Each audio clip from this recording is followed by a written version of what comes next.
Hello everyone. स्वागत है आप लोगों का अनअकैडमी के इस यूट्यूब चैनल पर, जहां पर हम आपके लिए लाते हैं टॉपर्स।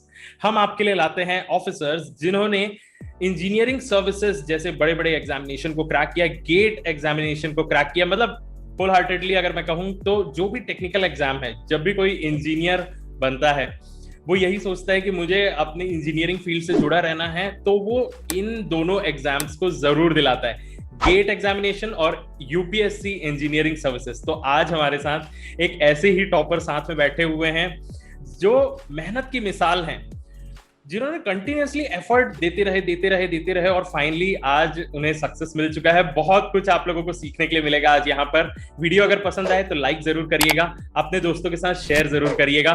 तो सर, आपका बहुत बहुत स्वागत है। सबसे पहले आप अपने बारे में बताइए। सर, मेरा नाम है Ajinkya Radhakishan Dagdu. I am originally from Aurangabad, Maharashtra and now recently shifted to Gandhinagar, Gujarat. Sir, मैंने बीटेक मैकेनिकल कंप्लीट किया था सर 2017 में from college of engineering Pune with a pointer of 8.06 out of 10। After that मेरा प्लेसमेंट हुआ था Varroc engineering limited. It is automotive part manufacturing company. तो वहाँ मैंने करीबन 5 मंथ्स काम किया था as a GET post, graduate engineering training. उसके बाद देन मैंने फुल फ्लेजेडली प्रिपरेशन चालू किया इंजीनियरिंग सर्विसेज का। मीन्स इन जनवरी 2018 मैंने चालू किया था, तब मैं पुणे आया था प्रिपरेशन के लिए। तब मैंने प्रिपरेशन चालू किया। उसके बाद मैंने 2019 का फर्स्ट अटेम्प्ट दिया मेरा इंजीनियरिंग सर्विसेज का। वो निकला नहीं सर मेरा, मतलब प्री निकला था लेकिन मेंस नहीं निकला। Then again I tried and this year I got all India rank 16. Meanwhile, I appeared for Staff Selection Commission 2018 examination. I cracked that too with a rank of 449, and I got the military engineering services as a junior engineer post. And in between, recently I appeared for RCF post, RCF management training exam. I cracked that exam too and got the management training offer from Mini Ratna PSU RCF. बहुत बहुत सही sir. तो यहाँ पर आप लोग देख सकते हैं कि सर कितने सारे एग्जामिनेशंस को क्रैक कर चुके हैं। और मैं इतने सारे इंटरव्यूज ले चुका ना सर, तो मुझे ना एक पैटर्न बहुत सिमिलर लग रहा है कि जब आप एक लेवल तक पहुंच जाते हैं, आपकी तैयारी पहुंच जाती है ना, तो आपका धीरे धीरे एग्जामिनेशंस निकलते जाते हैं, एक के बाद एक। आई होप आपको भी ऐसा ही फील होने लग गया होगा कि एक टाइम पे नहीं होता रहता है और फिर धीरे से हाँ आपके पास वो नॉलेज आने लग जाता है, तो सारे एग्जामिनेशंस धीरे धीरे क्रैक होने लगते हैं। तो स्टूडेंट्स, मैं आप लोगों को बताना चाहता हूँ कि सर बहुत अच्छे से हम लोगों को अपनी पूरी जर्नी समझाने वाले हैं, बताने वाले हैं कि क्या क्या हर्डल्स उन्होंने क्रॉस किए। तो हर एक चीज को हम लोग पार्ट बाय पार्ट लेके जाएंगे। पर सबसे पहले मुझे सर आपके बारे में जानना है। मतलब आप बताइए कि आप शुरू से किस टाइप के स्टूडेंट रहे हैं और इवेंचुअली ये बात आई कहां से कि आपको इंजीनियरिंग सर्विसेज की तैयारी करनी है। कि ये एक बात होती है ना सर कि एक एवरेज स्टूडेंट जो इस वीडियो को देख रहा होगा उसे समझ में नहीं आता है कि मुझे तैयारी करनी चाहिए कि नहीं। यहाँ पर तो टॉपर बैठे हैं, क्या पता वो शुरू से बहुत अच्छे रहे होंगे। तो किस टाइप का रहता है, आप बताइए कि आप आपकी जर्नी की कहाँ से आपने पढ़ाई वगैरह सब कुछ अच्छे से किया, क्या किया। सर, मैं आफ्टर 12th चालू करता हूँ। एक्चुअली मेरा एजुकेशन पूरा मतलब फर्स्ट टू 12th एक ही सिटी में हुआ था, औरंगाबाद में। तो मैं एक्चुअली होम सिक था, लेकिन मेरी दीदी ने मुझे सीओपी भेजा क्योंकि इट्स अ गवर्नमेंट कॉलेज और उसका रैंकिंग वगैरह भी अच्छा था, नाम भी अच्छा था कॉलेज ऑफ इंजीनियरिंग पुणे का। तो वहाँ मैं जब गया था 2013 में, तो एज अ होम सिक होने के कारण मेरा फर्स्ट ईयर तो ऐसे ही वेस्ट हुआ। मतलब पापा के यार, मम्मी के यार, घर के यार, एज अ ग्रिप नहीं आई थी इंजीनियरिंग, मतलब क्या है अंडरस्टैंड मन नहीं लगता था। ऐसा बहुत लोगों के साथ होता है जो जूनियर होते हैं, उनके साथ हुआ होगा। लेकिन उसके बाद जब तुम सेकेंड ईयर में मैं गया तो मैकेनिकल ब्रांच से इंट्रोड्यूस हुआ फर्स्ट टाइम। अच्छे से थर्मोडायनेमिक्स पढ़ा मैंने, टीचर्स भी अच्छे मिले। तो इवेंचुअली एज ए इंटरेस्ट आते गया, फिर मतलब पढ़ने लगा, फिर लाइब्रेरी में जाके मेरा इंटरेस्ट आते गया। लेकिन मेरा मतलब एज अ ब्राइट स्टूडेंट नहीं था। मतलब फर्स्ट रीडिंग में सब कुछ अंडरस्टैंड नहीं होता, अभी भी नहीं होता मुझे। तो सेकेंड रीडिंग वगैरह देना पड़ता है, थर्ड में सब हो ही जाता है। तो एज ए एवरेज स्टूडेंट तो हार्ड वर्क एक ही करना मतलब मेरे हाथ में था, as a tool, as a weapon. तो वही यूज किया मैंने। जब मैं सेकेंड ईयर में था, थर्ड ईयर में था, तब अच्छे से मैकेनिकल पढ़ लिया था। लास्ट ईयर में वैसे प्रोजेक्ट रहता है। तो जब थर्ड ईयर के लास्ट में ऐसा लगा कि नहीं, मैकेनिकल में हम टेक्निकल में आगे करियर के बारे में सोच सकते हैं। तो हमारे यहाँ फिर प्लेसमेंट ड्राइव चलता है पूरा 1 साल। तो मेरा वहाँ निकला था वेरॉक इंजीनियरिंग का पोस्ट, जीईटी का। तो फिर then there is a dilemma in my mind कि प्रिपरेशन चालू करूँ, कंटिन्यू करूँ, या कंपनी छोड़कर फिर दिल्ली जाऊँ, नहीं तो कहीं जाकर फिर पढ़ाई करूँ। तो तो मैंने ऐसा स्टैंड लिया कि नहीं यार, कंपनी कर लेंगे, सेट खेलेंगे, अभी इतना गट्स नहीं है कि छोड़ देंगे फिर बाद में कुछ मिला नहीं मिला। तो हम्म, थोड़ा अपना यंगर माइंड रहता है तो उतना ही सोचता हम्म, है, ज्यादा बड़ा दायरा नहीं रहता माइंड का भी। हम्म, तो वैसे एज यूजुअल मैंने फॉलो बात किया, सबको फॉलो किया, सबने कंपनी लिया था, मैंने भी ले लिया। लेकिन आगे जाके मुझे पता चला वो जो बीटेक के बाद के जो यंगस्टर अपन रहते हैं विद द एज ऑफ 22, तो उनके माइंड में ना कुछ भी डालो तो वो जा सकता है, वो इफिशिएंटली क्लेम भी कर सकते हैं और रिप्लिकेट भी कर सकते हैं पेपर में। जैसे आपकी एज बढ़ती जाएंगी तो वो पेपर में रिप्लिकेट करना वगैरह थोड़ा हार्ड हो जाता है। तो ये मुझे रियलाइज हुआ था और जल्दी हुआ था, क्योंकि प्राइवेट इंडस्ट्री में काम भी बहुत ज्यादा रहता है, हेक्टिक रहता है, नाइट शिफ्ट भी रहती है। मैंने भी की नाइट शिफ्ट, एक 15 दिन की थी, तो फिर it is a completely mess कि हैंडल नहीं हो पाता स्टडीज। और ईएससी का study is a big thing, bigger than the GATE. GATE is actually the subset of ESC, ऐसा मान सकते हैं। तो फिर मैंने चालू किया कि नहीं यार, अब कंपनी छोड़ देंगे। घर में क्या केओस भी हुआ था उसकी वजह से कि यार कैसे कंपनी छोड़ रहा है, आगे जाके तुम्हारा पैकेज सही बात है, सही 6 लाख बात है। 7 लाख 7 लाख पैकेज होता था, मतलब अरे 3 लाख का इंक्रीमेंट ऑसम, कोई नहीं ऑसम, दे रहा ऑसम। था। तो और ये मेरा घर मेरे के को, बाजू में कंपनी था।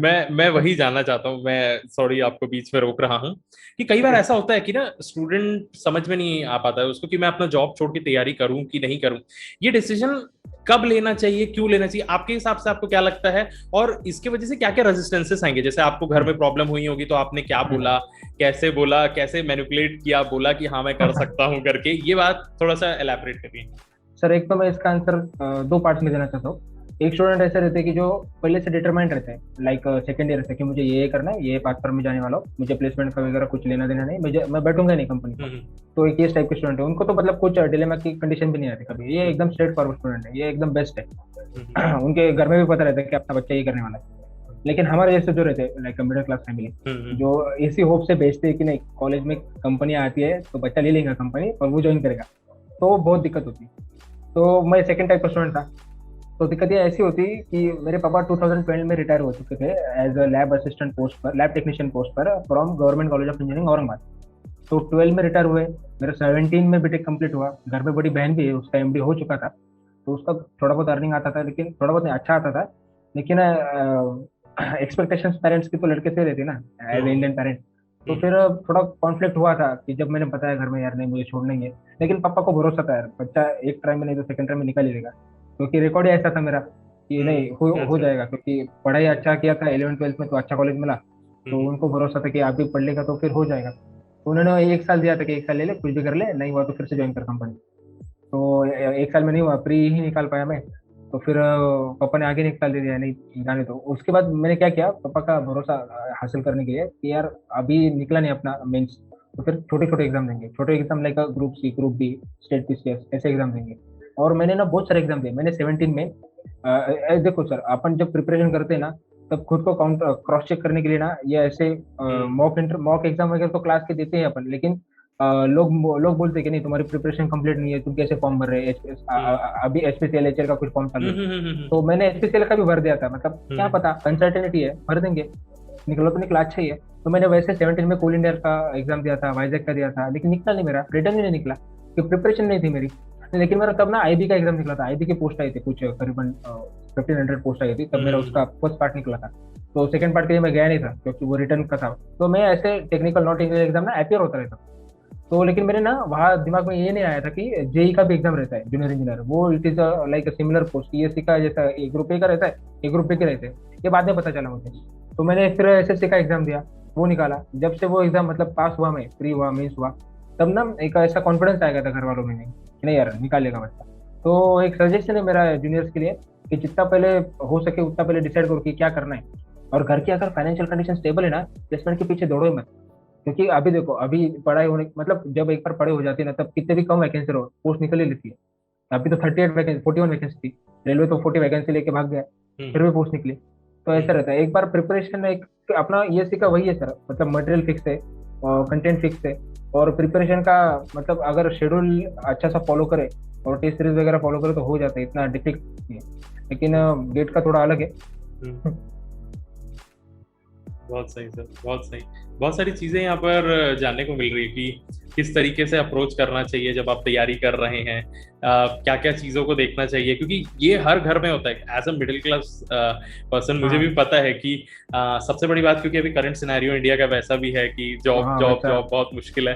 तो जब ये प्रेशर आता है ना, तो बड़ा सोचने में लग जाता है, क्या नहीं मैं नहीं कर नहीं। पाऊंगा, क्या मैं नहीं कर पाऊंगा, और इसी हाँ हाँ। इनडिसीजन की वजह से कई सपने टूट जाते हैं। आज हम लोग आपसे yes, बात कर रहे हैं तो ये सिर्फ उस डिसीजन की वजह से है जो आपने उस समय लिया था कि नहीं मैं कर सकता हूँ करके।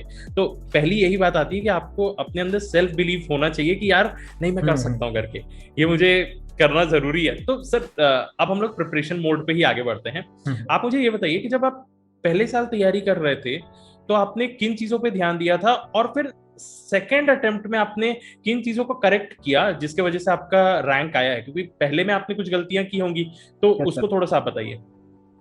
सर मैंने जब फर्स्ट अटेम्प्ट दिया था मेरा 2019 में, 5 जन को कुछ पेपर, 5 जनवरी को पेपर था मुंबई में मेरा। तो उसके पहले करेक्ट 1 ईयर पहले मैंने प्रिपरेशन चालू किया था। मैं पुणे में गया था, मेरे दोस्तों के यहाँ पर रहा था और प्रिपरेशन चालू किया था मैंने। मैंने मेरा फुल फोकस सिर्फ प्री के ऊपर ही डाला था, पूरा एक साल। टेस्ट सीरीज लगाओ, मतलब जिसका 2 क्लास के टेस्ट सीरीज लगाए थे मैंने, एक का ऑफलाइन एक का ऑनलाइन।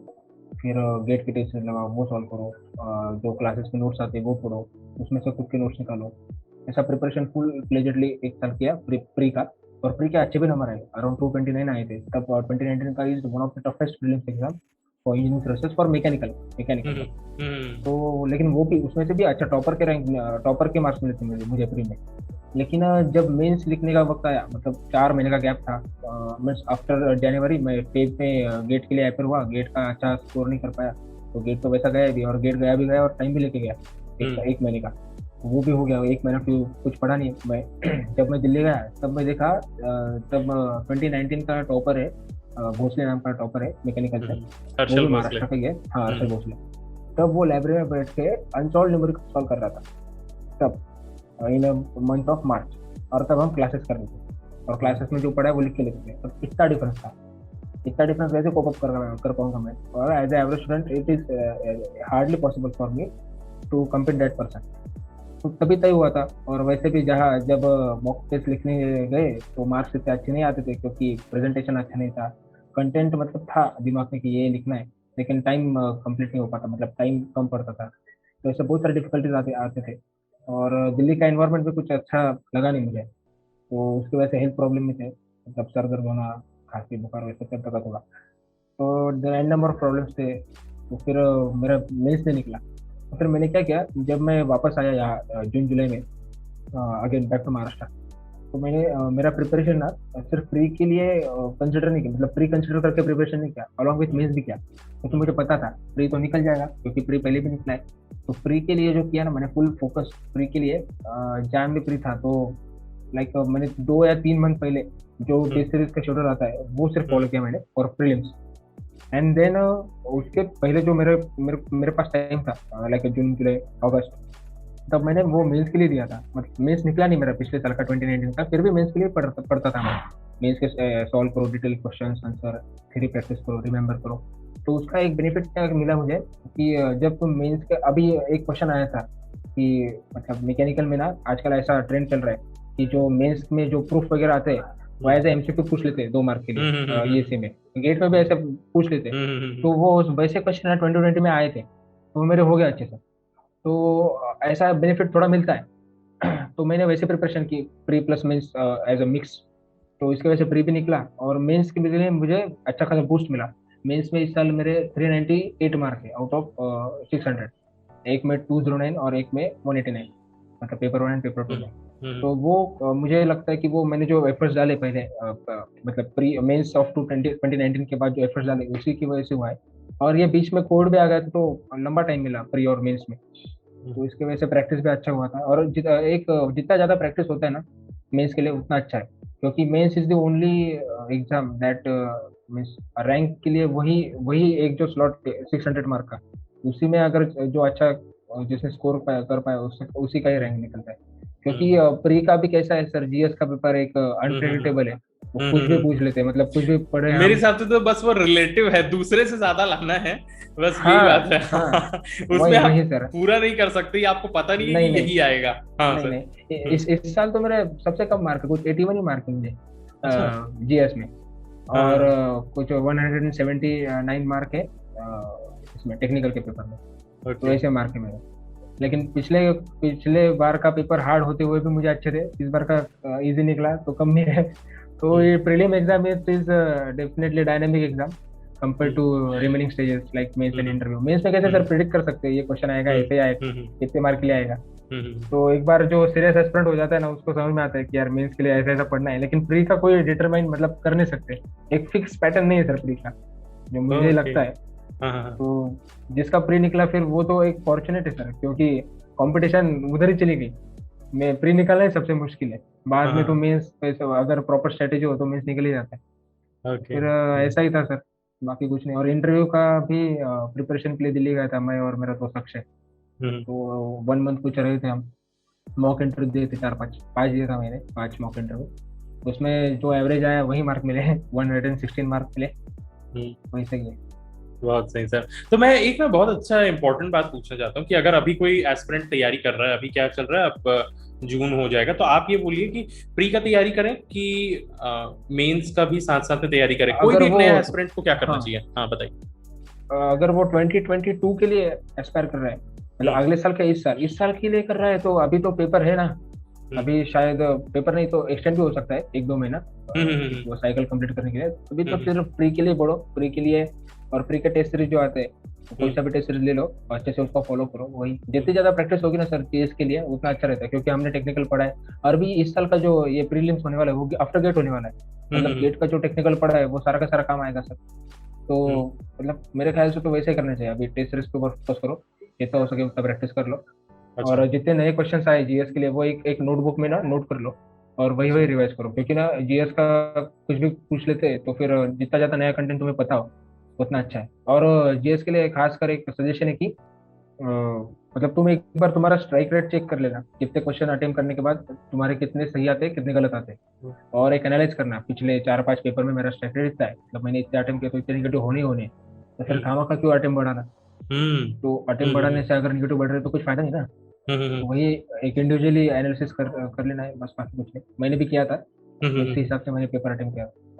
अच्छा, नहीं जैसे और हाँ हाँ बताइए। प्रीलिम्स के बारे में ही मुझे थोड़ा सा ज्यादा जानना है आपसे। अभी क्या है, मैं अभी जैसे करंट सिनेरियो जानता हूँ, स्टूडेंट्स को भी बता सकता हूँ कि कुछ साल पहले ही हम लोगों का जो सिलेबस है वो रिवाइज हुआ है, तो मटेरियल उतना हाँ ज्यादा करेक्ट नहीं है जितना पहले हुआ करता था, क्योंकि 20 साल 30 साल हाँ तक हाँ, का वो वही था, तो प्रेडिक्टेबल हो गया था, वही कट था। ऑफ बहुत ही ज्यादा जाने लग गया था। तो हाँ हाँ अब जो हम लोगों को चेंज किया ना, तो मटेरियल ज्यादा है नहीं। तो सर अब आप ये बताइए कि लिमिटेड मटेरियल में हम लोग कहाँ कहाँ से पढ़ सकते हैं, मतलब कहाँ से स्टार्ट करें, कौन से सब्जेक्ट से स्टार्ट करें? अगर मैं प्री के नॉन टेक के बारे में बात करता हूँ, प्री के हम्म, नॉन टेक के बारे में, तो कहाँ से कौन से सब्जेक्ट को पढ़ें, किसको ज्यादा एम्फेसिस दें? जैसे कुछ सब्जेक्ट्स होते हैं ना, जैसे इंजीनियरिंग ड्राइंग ज्यादा मार्क्स का नहीं आता है ना, पर उतना ज्यादा आप नहीं नहीं आता कर है। सकते। तो ये थोड़ा सा आप बता दीजिए कि मार्क्स वाइज किस पे थोड़ा ज्यादा ध्यान देना है, और अगर पढ़ना भी है तो कहाँ कहाँ के सोर्सेस से हम्म पढ़ा जाए, ये बताइए। हम्म। सर एक पिछले 3-4 साल के पेपर उठाना है जीएस के, उसका एक एनालिसिस करो कि किस सब्जेक्ट पे ऊपर ज्यादा क्वेश्चन पूछ रहे हैं। लाइक अगर एनवायरमेंट है, आईसीटी है, करंट सिनेरियो है, इसके ऊपर ज्यादा पूछ रहे हैं, तो फिर जो हमें ज्यादा मार्क दे सकता है वो सब्जेक्ट पहले ले, इरिस्पेक्टिव ऑफ आवर इंटरेस्ट। अगर किसका इंटरेस्ट मटेरियल साइंस में है लेकिन यार पूछ ही नहीं रहा, तो फिर पढ़ने से क्या होगा। अगर पूछ भी लिया तो सबको आ रहा है, वो पढ़ने से भी क्या होगा, डिफरेंस कब आएगा, जब बाकी लोगों का गलत आया तुम्हारा सही आया तभी तो डिफरेंस आएगा ना। तो फिर वो वैसे सब्जेक्ट को चूज कर लो जिससे ज्यादा कंटेंट पूछा जाता है एग्जाम में। अगर सपोज वो एनवायरमेंट है, तो एनवायरमेंट का मटेरियल, अगर मतलब अभी तो क्लास के नोट्स जो हम जब दिल्ली गए थे, तब वो दिल्ली में जेरोक्स वाला जो बाहर रहता है क्लास के, वही से उठा लेते थे नोट्स। तो फिर वैसे करो, खुद जुगाड़ करो मटेरियल का। नहीं तो सीनियर्स हो गए जिसने एग्जाम क्रैक किया है उसके नोट्स लो। टेलीग्राम चैनल, बहुत सारे चैनल है तो वहां पर तो मिल ही जाएगा। लेकिन ना एक कोई से भी एक क्लास का ना नोट्स ले लो और उसको प्रेफर करो पहले, मतलब वो पूरा का पूरा पढ़ लो, रट लो। तो वो as a minimum minimum base है वो, कि इसके ऊपर ही आने वाला है, लेकिन ये तो करना ही करना है। ये आएगा नहीं आएगा ऐसा क्वेश्चन मार्क मत करो, तो वो पढ़ लो मटेरियल में। सेकंड सोर्स ये है कि टेस्ट सीरीज, जितने टेस्ट सीरीज देंगे उतना ज्यादा तुम्हारे पास कंटेंट आएगा। जो तुम्हें नया लगा वो लिख लो नोटबुक में और वो रिवाइज करो। ये सेकंड मटेरियल होगा। और तीसरा मेरे ख्याल से ये दो हो गया। हाँ, तीसरा मेरा जो एक दोस्त था, मतलब सीनियर, जो रेलवे में है अभी, तो उसका मैंने लिया था, उसने भी शॉर्ट नोट्स निकाले थे, वो भी मैंने लिए थे। लेकिन अभी मैं स्कैन वगैरह कर रहा हूँ, वो शायद अपलोड भी कर दूँ मेरे गूगल ड्राइव पे, तो मैं लिंक भी दे दूंगा। जी तो जी। वो भी अच्छा था, वो भी कर लेना। ऐसे मतलब देखो, रिसोर्सेस अब हमारे लिए मतलब सिर्फ एक के लिए रिस्ट्रिक्टेड नहीं है, सभी लोगों के लिए उतनी ही कम है। तो फिर ये ऐसे हो जाता है, इट इज लाइक अनप्रिडिक्टेबल। तो जितना ज्यादा तुम खुद से सर्च करोगे। और एक बात कहना चाहता हूँ कि जीएस का पेपर अटेम्प्ट कहाँ से करे, इसके ऊपर भी निर्भर करता है कि तुम मतलब कितना अच्छा स्कोर कर पा रहे हो। एप्टीट्यूड और मैथ्स जिसका जिसका अच्छा है उसने वो पहले खत्म कर दो, क्योंकि वो तो एज अ तुम्हें मिलने वाले मार्क जिसका अच्छा है वो। तो वो एज अ मार्क गेन कर लो। उसके बाद फिर देख लो कि कौन सा तुम कंफर्टेबली सॉल्व कर पाते हो। लाइक मेरे लिए आईसीटी, एनवायरमेंट और इंजीनियरिंग मटेरियल और एप्टीट्यूड, यही कंफर्ट जोन था मेरा, तो मैं पहले यही कर लेता था। और बाकी जो डिफिकल्ट है तो फिर उसमें ऐसा ABCD में से दो ऑप्शन निकल गए तो दोनों में से एक, तो वैसे करना पड़ता है। तो वैसे किया था मैंने, और सभी करते। रिस्क तो लेना पड़ेगा सर, क्योंकि विदाउट रिस्क तुम अटेम्प्ट नहीं कर पाओगे ज़्यादा, और अटेम्प्ट नहीं किए और अगर जितने अटेम्प्ट कम किए उसमें से भी गलत हुए तो फिर पास ही नहीं होगे प्रीलिम्स। क्योंकि एग्जाम के यूपीएससी जब आंसर की निकालता है ना, उसके भी आंसर गलत होते हैं। कुछ 5-10 आंसर उसके भी गलत होते हैं। तो वो तो चैलेंज नहीं कर सकते ना गेट की जैसे। तो फिर वो रिस्क का ही खेल हो जाता है सर पूरा। बहुत बहुत सही। तभी ना आपने कहा ना जो स्ट्रैटेजी कि आप पहले ही टेस्ट दे दे के चेक कर लीजिए कि आप कितना कर रहे हैं तो आपका कितना सही हो रहा है। मतलब ये हाँ रेशियो अगर आपका पता रहे ना हाँ। कि 70-30 हो गया, 70% 30%, 80% 20%, ऐसा भी अगर आपका चल रहा है तो आप सेफ हैंड में हैं, है ना। ये बहुत यस सही यस सर। सर। फिर इसके बाद फाइनली ये हो जाता है। और प्रीलिम्स के लिए जो हम लोगों का टेक्निकल का पोर्शन रहता है उसको हम्म। कैसे करना चाहिए, मतलब आपके हिसाब से किस तरीके का हाँ। अप्रोच रखना चाहिए, मैं इसलिए पूछ रहा हूँ ना क्योंकि जो गेट के क्वेश्चंस रहते हैं उसमें बहुत सारे न्यूमेरिकल्स रहते हैं, पर जो ईएस के हम्म। क्वेश्चंस रहते हैं ऑब्जेक्टिव रहते हैं, है ना, और उतना ज्यादा उसमें न्यूमेरिकल नहीं रहता है। नहीं रहता। जो थ्योरेटिकल पोर्शन ज्यादा रहता है, तो हम लोग किस तरीके से तैयारी करें ये आप थोड़ा सा बताइए।